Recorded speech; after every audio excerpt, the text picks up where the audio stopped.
옥상에 올라오니까 북악산도 보이고요. 이쪽으로 쭉 올라가면은 고급 주택 단지들도 많이 보입니다. 서울의 한복판에서 여유로움과 편안함을 느낄 수 있는 그런 곳이라고 생각돼요. 특이하게 창고가 보이죠. 각 세대별로 개별 창고도 있어요. 예전에 우물가의 흔적인가 봐요. 눈이 호강하는 동네 같다 싶습니다.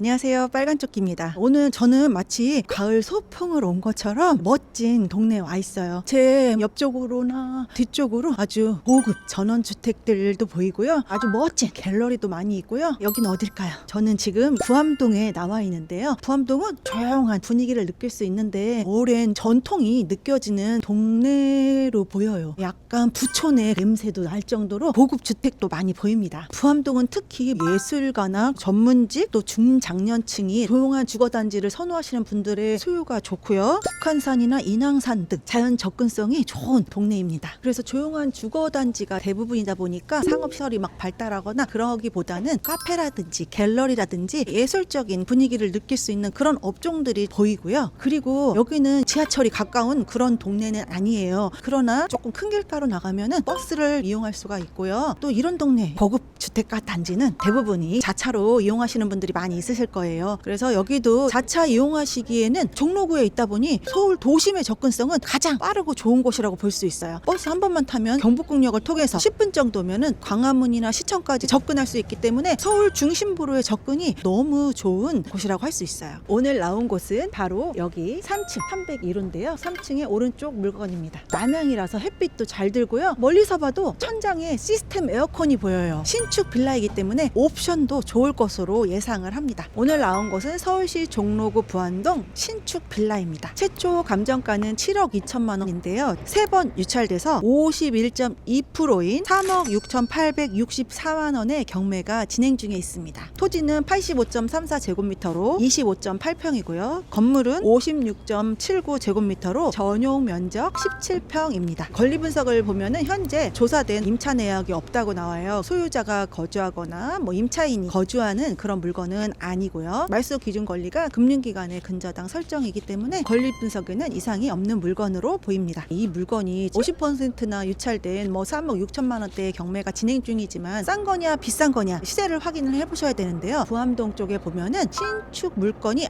아주 희소합니다. 그래서 시세를 확인하는 것도 조금 어려울 수가 있는데요. 이 물건이 시리즈 물건으로 4개가 나왔었어요. 그런데 지금 현재 2개가 낙찰이 되고 2개가 유찰이 됐어요. 그래서 다음번에 2개가 경매가 진행이 되는데요. 기존에 낙찰단 2개의 호실이 경매 진행 중인 물건과 거의 면적이 비슷해요. 지난 회차에 5억 3천만 원 그리고 4억 8천만 원대에 낙찰이 되었어요. 그러면은 이번 물건은 얼마에 낙찰이 될까요? 제가 부암동 부동산에 전화로 몇 군데 임장을 해보니 전세나 매매가 귀하다. 더군다나 신축 물건은 별로 없다. 이런 말씀을 들었어요. 구축에도 지금 현재 경매 진행 중인 3억 6천만 원보다도 더 높은 매물이 나와 있어요. 그러면은 신축에 3억 6천만 원대다. 정말로 메리트 있는 가격이라고 생각합니다. 우리가 만약에 전세를 놓게 된다면 기존에는 공시 가격의 126%로 전세 가격을 생각해 볼 수가 있는데요. 지금은 그 보증 비율이 90%에서 80%로 떨어졌어요. 그러면은 공시 가격의 112%로 전세를 놓을 수 있다라고 생각을 하시면 돼요. 이 물건이 현재 공시 가격이 3억 9,500만 원이에요. 그러면은 한 4억 4천만 원에 전세를 놓을 수 있을 것 같아요. 그런데 이렇게 신축이고 고급으로 지어진 내부 이런 것까지 합하면 4억 4천 보증금에 플러스 월세를 조금 더 받을 수 있지 않을까 또 이렇게 생각합니다. 여러 가지 매력이 있는 오늘의 물건 한번 같이 보면서 얘기를 나눠보도록 하겠습니다. 부암동도 경사가 조금 많은 곳인데요. 경사도를 따라 이렇게 올라오면은 바로 자동차 들어가는 주차장이 있고 도보 통행로가 2군데가 있어요. 여기는 바로 엘리베이터를 타고 올라갈 수 있는 곳이고 계단을 타고 올라가면 바로 1층에 올라갈 수 있습니다. 주차장 입구에 들어오면 특이하게 창고가 보이죠. 각 세대별로 개별 창고도 있어요. 총 12세대인데요. 13대 정도 주차를 할 수가 있을 것 같아요. 지하에서 바로 우리 세대로 통하는 엘리베이터가 있어요. 지금 지하에서 이렇게 나왔는데요. 예전에 우물가의 흔적인가 봐요. 나가면 산책을 할 수 있는 곳으로 보입니다. 뭔가 더 손보면은 훌륭한 공간이 나올 것 같은 느낌이에요. 신축이다 보니까 내부에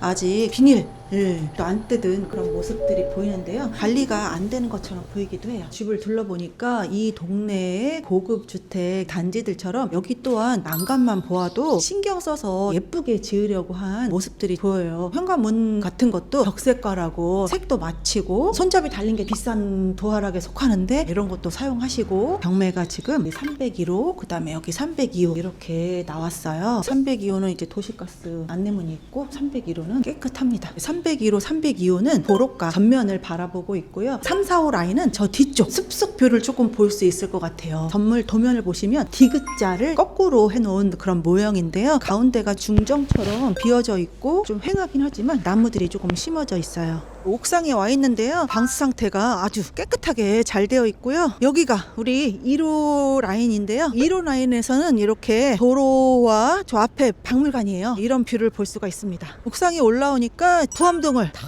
내려다 볼 수가 있어요. 그리고 저기 북악산도 보이고요. 서울의 한복판에서 여유로움과 편안함을 느낄 수 있는 그런 곳이라고 생각돼요. 여기는 도로에서 보면 약간 초입인데요. 이쪽으로 또 쭉 올라가면은 고급 주택 단지들도 많이 보입니다. 그리고 아까 3, 4호 라인 뒤편에는 이런 나무나 숲뷰를 볼 수 있을 거라고 생각했는데 옥상에 와서 보니까 실제로 이런 뷰를 볼 수가 있어요. 1, 2호 라인은 남향이라서 좋은 장점, 3, 4호 라인은 자연을 바로 눈앞에서 끔뻑 느낄 수 있는 그런 곳입니다. 그런데 신축 후에 세대가 얼마 안 되다 보니까 관리가 좀 더 신경 써야 되는 부분들이 곳곳에서 보여요. 이렇게 공사하다가 자재 같은 거 놓고 간 흔적이라든지 페인트 벗겨지 이런 것들이 관리가 되면 더 좋지 않을까 싶습니다. 그런데 이런 부분은 큰돈 들어가는 부분이 아니니까 책임감 있는 분이 맡아서 하면은 쉽게 뭔가 개선이 될 것 같아요. 1층 마당에서 계단을 통해서 바로 바깥에 도로로 나갈 수가 있어요. 여기가 또 이쪽으로 통해서 입구를 또 갈 수가 있는데요. 여기도 경비실이라고 써 있는데 CCTV도 있고 그래요. 그런데 사람이 있는 건 아니에요. 임대사무실 301호 이렇게 써 있어요. 사무실로 쓴 걸로 보니까 거주하시는 분은 없을 것 같고 임대사무실에 비품들은 있을 것 같다, 이렇게 생각이 돼요. 그리고 토지 별도 등기라는 표시가 되어 있는데요. 빌라는 원래 등기부 등본이 토지 등기, 건물 등기가 따로